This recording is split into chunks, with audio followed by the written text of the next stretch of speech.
Soalan Kedah 2024 pasal kegunaan enzim di dalam deterjen sabun basuh baju.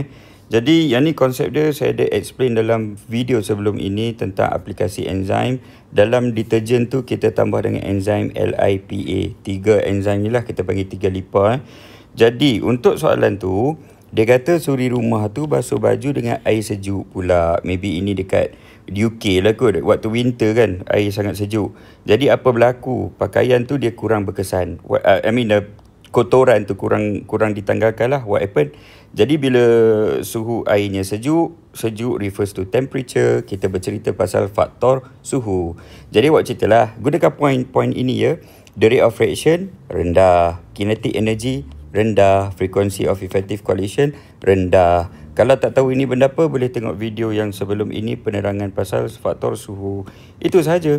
So, air sejuk mempunyai low temperature, menyebabkan rate of reaction enzim menjadi rendah sebab kinetic energy enzim dengan substrate rendah, diorang tak banyak bergerak.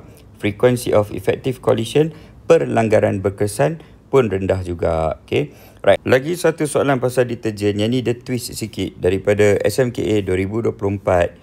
Jadi kalau pencuci biasa, deterjen yang kita tambah dengan enzim ni tidak boleh cuci dengan air panas ya. Tak boleh lebih pada 60 kerana enzim LIPA ni akan ternyah asli di nature. Kalau tak tahu apa itu ternyah asli, boleh tengok previous video pasal denaturation ataupun enzim tu dia ternyah asli. Yang ni Okey, jadi soalan ni dia kata, sekumpulan penyelidik, researcher found a strain of bacteria yang hidup di hot spring area.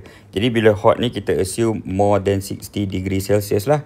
Jadi dia dapat idea, why not kita guna enzim dari bakteria ni, kita tambah dekat dalam laundry detergent. So dia menyelesaikan isu guna air panas dekat detergent. Jadi bila kita guna enzim ni, kita boleh guna air panas waktu basuh baju tanpa menyebabkan enzim tersebut denature.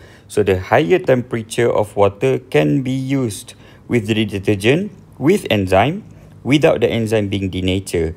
Jadi kita dah faham, kalau lagi tinggi suhu maka lagi tinggi kadar tindak balas, the rate of reaction.